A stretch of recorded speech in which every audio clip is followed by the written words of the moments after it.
안녕하세요. 백사원 목사입니다. 오늘은 9월 18일 수요일 명절 셋째 날 아침입니다. 오늘도 신실한 마음으로 명절 끝날까지도 이렇게 하나님의 말씀과 함께 하루를 살아가는 여러분 모두에게 풍성한 하나님의 풍요로운 총이 여러분 모두에게 함께 하시기를 바랍니다. 오늘 하나님의 말씀은 열왕기하 9장 1절부터 13절까지의 말씀인데요. 오늘 본문의 말씀은 북이스라엘 아합의 아들 요람이 왕으로 있을 때 요람을 배반하고 역성혁명이 일어나게 되는데 그 역성혁명을 예후라는 군대 장관이 일으킵니다. 그 어떤 배경으로 이런 역성혁명을 일으키는지, 쿠데타를 일으키는지 그 배경에 관한 이야기를 다루고 있습니다. 먼저 본문에는 엘리사 자신의 종 선지자 한 사람을 군대 장관 예후에게 보내어서 예후에게 기름을 붓고 안수하며 그가 장차 왕이 될 것을 선언하고 예언하고 선포합니다. 오늘 본문 6절, 7절 말씀을 제가 읽어보죠. 예후가 일어나 집으로 들어가니 청년이 그의 머리에 기름을 부으며 그에게 이르되 이스라엘 하나님 여호와의 말씀이 내가 네게 기름을 부어 여호와의 백성 곧 이스라엘의 왕으로 삼노니 너는 내 주 아합의 집을 치라. 내가 나의 종 곧 선지자들의 피와 여호와의 종들의 피를 이세벨에게 갚아주리라. 본문에는 중요한 몇 가지 사실을 말씀하고 계시는데요. 그것은 바로 하나님께서 하나님의 백성들의 임금을 하나님이 직접 세우신다는 것을 보여줍니다.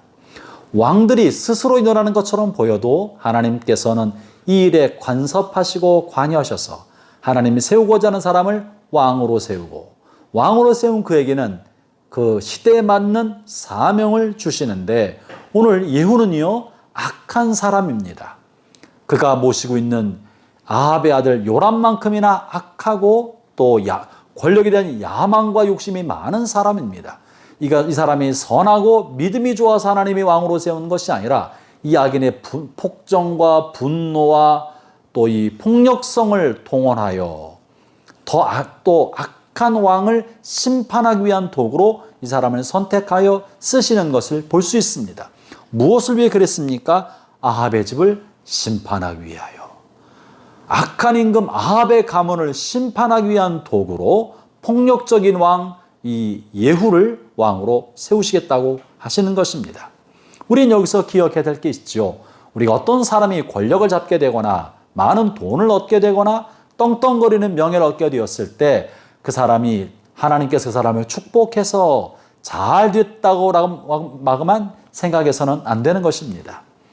어떤 악한 사람이 승승장구하는 것을 볼 때 하나님의 축복이 아니라 무언가 하나님이 쓰기 위한 도구로 그 사람을 사용하는 것뿐이고 그가 하나님의 쓰임받고 있는 동안에 돌이켜 회개하여 하나님의 손을 붙들면 그의 영혼이 구원받을 수 있지만 자기 하나님의 은혜로 말미암아 된다는 걸 알지 못하고 교만하고 방자하여 하나님을 거스려 행한다면 그는 더 준엄하고 혹독한 심판을 받게 되지 않겠습니까? 예후가 그런 것입니다. 훗날 예후도 큰 심판을 받게 됩니다. 이 모든 것은 하나님의 손아귀에 있는 것입니다. 그러므로 형제자매 여러분, 악인이 잘 된다고 해서 낙심하지 마십시오. 또 한 가지 깨달을 것은요, 본문에는 이 예후를 통하여 아합의 집안을 심판하겠다고 하시고 또 이세벨의 피를 흘리겠다고 하시는데 9절을 읽어보겠습니다. 9절 10절입니다. 아합의 집을 느바세 아들 여로보암의 집과 같게 하며 또 아히야의 아들 바아사의 집과 같게 할지라. 이스라엘 지방에서 개들이 이세벨을 먹으리니 그를 장사할 사람이 없으리라 하셨느니라 하고 곤문을 열고 도망하니라. 엘리사의 제자 선지자가 가서 이렇게 예언하고 도망간 것입니다. 형제자매 여러분, 무엇을 말합니까? 본래 아합의 집을 심판하도록 계시와 예언을 받고 사명을 받은 사람은 엘리사의 스승인 엘리야였습니다. 엘리야가 아합에게 쫓기면서 아합이 바알과 아세라 우상을 섬기자 하나님이 엘리야에게 계시하셔서 아합의 집안에 심판받을 것이고 이세벨이 심판받을 것이라고 예언하셨고 사명을 주셨는데 하나님은 이 사명을 엘리야의 시대에 이루지 않으셨습니다. 그리고 그 사명이 엘리야의 제자인 엘리사에게로 계승이 되었습니다. 그런데 엘리사도 이 일을 다 이루지 못했습니다. 엘리사가 다 하지 못하고 엘리사가 그의 제자 젊은 선지자에게 위임하고 이 젊은 선지자가 예후에게 기름 부으면서 예후를 통해 이 일이 이루어지도록 한 것입니다. 우린 여기서 깨달아야 할 중요한 것이 있습니다. 하나님께서 하시는 일은 그 때를 우리가 다 알지 못한다는 것입니다. 그러나 하나님의 정의로운 심판, 공의의 심판은 반드시 있어서 우리의 생각했던 때와는 다르지만 하나님의 때, 하나님의 방법으로 반드시 이루어진다는 것을 보여줍니다. 동시에 하나님의 보상과 상급도 반드시 있습니다. 하나님, 우리가 하나님 앞에 드린 것에 대하여, 헌신한 것에 대하여, 하나님을 기쁘시게 한 것에 대하여 하나님 우리에게 보상과 상급을 약속해 주셨다면, 그래서 하나님의 뜻에 적합한 것이라면 나의 당대에 하나님의 상급이 임하든지 아니면 나의 후손에게 혹은 그 자손에게 혹은 자손여 천대까지 하나님의 복이 이르게 하겠다는 것이 하나님의 약속이 아닙니까?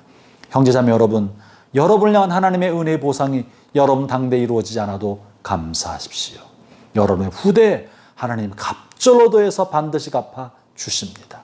가까운 장래 그것을 보지 못했다고 해서 낙심하지 마십시오. 여러분이 세상을 떠나 하나님의 품에 가신 다음에라도 하나님의 약속은 반드시 성취되어서 하나님이 하나님의 영광을 드러내시는 것입니다.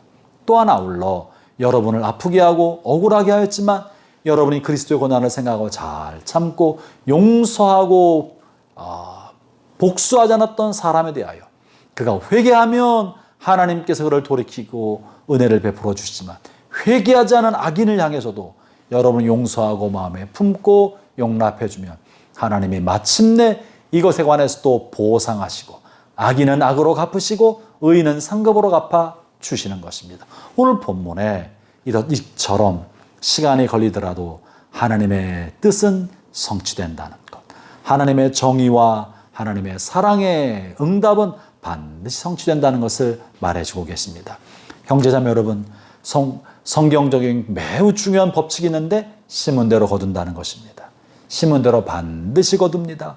봄철에 씨를 뿌리고 콩을 심으면 가을철에 풍수확을 하게 되어 있고 벼와 이삭을 뿌리는 사람들은 그 수확을 거두는 것 아닙니까? 그러므로 여러분이 심은 대로 하나님이 30배, 60배, 100배가 되게 갚아주십니다. 수확의 계절, 결실의 계절, 풍요로운 한가위 아침. 사랑하는 형제자매 여러분, 우리는 우리의 삶에 선을 심읍시다. 착한 행실을 심읍시다. 정의와 사랑을 심읍시다.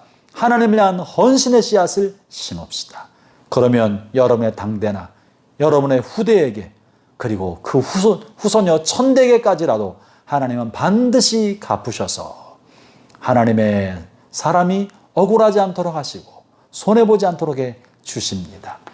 이 가을, 수확의 계절 가을, 심은 대로 거둔다는 것을 경험하고 있는 이때 우리의 삶 속에서도 우리가 선한 것을 심는 마음의 결단이 있는 복된 아침 되기를 축원합니다. 기도하겠습니다. 하나님 아버지 감사합니다. 우리가 심은 대로 30배로 60배로 100배로 거두게 하실 주님 감사합니다. 그때가 우리가 생각했던 때가 아니고 우리의 생각보다 지연된다고 해도 하나님이 반드시 갚으시고 보상하시고 거두게 하실 줄로 믿습니다. 이 땅에 사는 동안에 낙심하지 않고 좌절하지 않고 늘 감사와 기쁨으로 수확의 날을 생각하며 감사와 기쁨 속에 살아가도록 은혜를 더해 주옵소서. 예수님 이름으로 기도합니다. 아멘.